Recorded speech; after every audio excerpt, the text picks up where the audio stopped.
여러분, 혹시 삶 속에서 도저히 무너뜨릴 수 없을 것 같은 거대한 장벽을 마주한 적 있으신가요?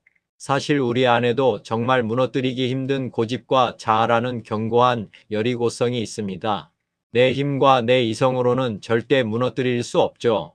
하지만 오늘 이 영상을 끝까지 보시면 우리가 주의 이름을 간절히 부를 때 어떻게 이 견고한 진이 무너지고 성령의 세례를 통해 진정한 구원을 경험하게 되는지 그 놀라운 영적인 비밀을 확실히 깨닫게 되실 겁니다. 1. 주의 이름을 부르는 자는 구원을 받게 됩니다. 즉 성령 세례의 약속이 이루어집니다. 사도행전 2장 21절을 보면 이렇게 말씀합니다. 누구든지 주의 이름을 부르는 자는 구원을 받으리라 하였느니라. 또 베드로가 사람들에게 이렇게 선포하죠. 너희가 회개하여 각각 예수 그리스도의 이름으로 세례를 받고 죄 사함을 받으라. 그리하면 성령의 선물을 받으리니. 사도행전 2장 38절 말씀. 여러분, 말세에 우리가 구원받는 가장 확실한 조건은 내 자격이나 능력이 아닙니다. 오직 주의 이름을 부르는 것입니다. 주의 이름을 부르기만 하면 구원이 되는 것입니까? 아닙니다. 주님은 주여 주여 하는 자마다 다 천국에 들어갈 것이 아니오라고 말씀을 했습니다. 주님의 이름을 부른 자에게 약속하신 성령님이 임하셔야 합니다. 성령님이 임하시지 않는 부르짖음이 있다는 것입니다. 주님의 이름을 부르짖음에도 성령으로 거듭난 것 같지 않다고 느끼신다면 베드로 사도가 오늘 사도행전 2장 38절에 하신 말씀을 깊이 묵상해 보십시오. 그리고 진심으로 내가 주인으로 사는 삶을 회개하십시오. 그러면 주님이 약속하신 성령님이 임하시게 될 것입니다. 성령님을 받는 것은 우리 노력은 아닙니다. 주님이 주시는 선물입니다. 그리고 성령을 받고 나서는 주님이 주인된 삶을 살아야 한다는 것입니다. 성령님이 임하실 때만이 우리는 말씀대로 행하는 자가 될 수 있습니다. 오순절 마가 다락방의 제자들처럼 그리고 베드로의 설교를 듣고 찔림을 받아 회개했던 3,000명의 사람들처럼 말입니다. 예수님을 나의 온전한 주인으로 믿고 내 입술을 열어 간절히 주의 이름을 부르짖을 때 하나님은 약속하신 성령을 우리에게 부어주십니다. 저 역시 과거 부흥회에 참석해서 주님을 주인으로 믿지 않던 죄를 회개하고 주여 삼창하며 뜨겁게 부르짖었을 때 성령을 체험하고 방언을 받게 되었습니다. 혹시 교회를 오래 다니셨지만 아직 성령 세례나 방언을 경험하지 못하셨나요? 그렇다면 오늘 전해드린 말씀대로 교회 기도실에 가셔서 진심으로 주님의 이름을 크게 부르짖어 보십시오. 그러면 성경의 약속대로 성령님이 임하시고 방언의 은혜도 주실 것입니다. 이스라엘 백성들이 한 목소리로 크게 부르짖을 때 그 견고한 여리고성이 무너졌습니다. 바로 그 여리고 성 앞에 이스라엘 백성들처럼 전심으로 주님을 부르십시오.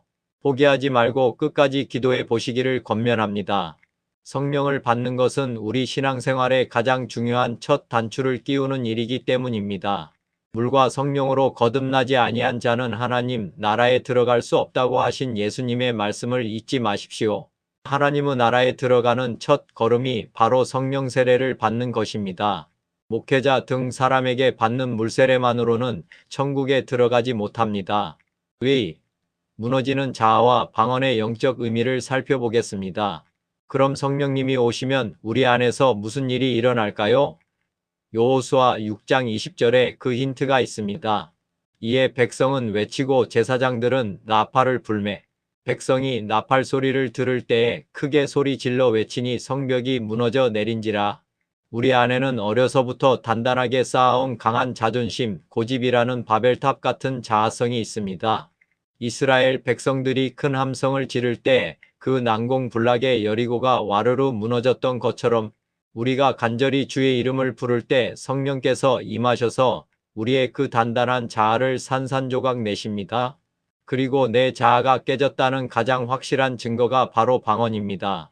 여러분, 방언은 내가 알아들을 수 없는 말이죠? 내 이성이 무너지지 않으면 절대 나도 모르는 말을 할 수가 없습니다. 즉 방언은 내 인간적인 이성과 자아가 완전히 깨졌다는 표적이에요. 내 자아가 깨져야 비로소 내 안에 오신 주님이 내 삶의 진짜 주인이 되실 수 있는 겁니다. 간혹 방언 기도를 금하는 교단이나 교회도 있다고 듣습니다. 하지만 성경 어디에도 방언을 금하라는 말씀은 없습니다. 오히려 구약의 여리고 성 전투는 이 방언 기도의 영적 위력을 예표하는 사건입니다. 만약 교회 상황상 소리 내어 방언으로 기도하기 어렵다면 집에서라도 홀로 깊이 방언으로 기도하십시오. 사도 바울은 누구보다 많은 영적 계시를 받은 분이었습니다. 저는 그 비결이 바로 방언 기도에 있었다고 확신합니다. 고린도전서 14장을 보면 바울은 방언에 대해 이렇게 고백합니다. 방언을 말하는 자는 사람에게 하지 아니하고 하나님께 하나니 이는 알아듣는 자가 없고 영으로 비밀을 말함이라. 방언을 말하는 자는 자기의 덕을 세우고 내가 너희 모든 사람보다 방언을 더 말함으로 하나님께 감사하노라. 이처럼 방언 기도는 우리의 영을 세우는 강력한 무기입니다. 3. 이성적 신앙의 한계와 영적 경고를 잊지 마십시오. 그런데 여기서 우리가 절대 잊지 말아야 할 무서운 경고가 하나 있습니다. 여호수아가 무너진 여리고 성을 두고 이렇게 맹세하죠. 누구든지 일어나서 이 여리고 성을 건축하는 자는 여호와 앞에서 저주를 받을 것이라. 여호수아 6장 26절 말씀. 이게 무슨 뜻일까요? 한번 성령으로 철저히 깨어진 자아와 이성의 성벽을 다시 쌓아 올리지 말라는 강력한 영적 경고입니다. 즉 방언 기도를 패하거나 멈추지 말라는 겁니다. 여호수아 7장과 8장을 보면 작고만만해 보였던 아이성 전투에서 이스라엘이 아주 처참하게 패배합니다. 하나님께 묻지 않고 자기들의 이성과 생각만 믿고 나갔기 때문이죠. 영적으로 보면 성령이 이끄시는 방언 기도를 멈추고 다시 내 머리, 내 이성으로만 기도하려는 태도가 바로 아이성 전투와 같습니다. 성령님의 개입 없이 내 이성으로만 하는 신앙생활은 결국 이렇게 패배할 수밖에 없습니다. 이제 말씀을 정리하겠습니다. 여러분, 마귀와의 싸움은 혈과 육의 싸움이 아닙니다. 여호수아 5장을 보십시오. 여리고 성 전투에 앞서 이스라엘 진영에 여호와의 군대 대장이 찾아오셨습니다. 이 영적 전쟁은 철저히 부활하신 예수님, 보혜사 성령님이 내 삶의 진짜 대장이 되셔야만 승리할 수 있음을 보여주는 대목입니다. 혹시 아직 온전한 거듭남의 확신이 없으신가요?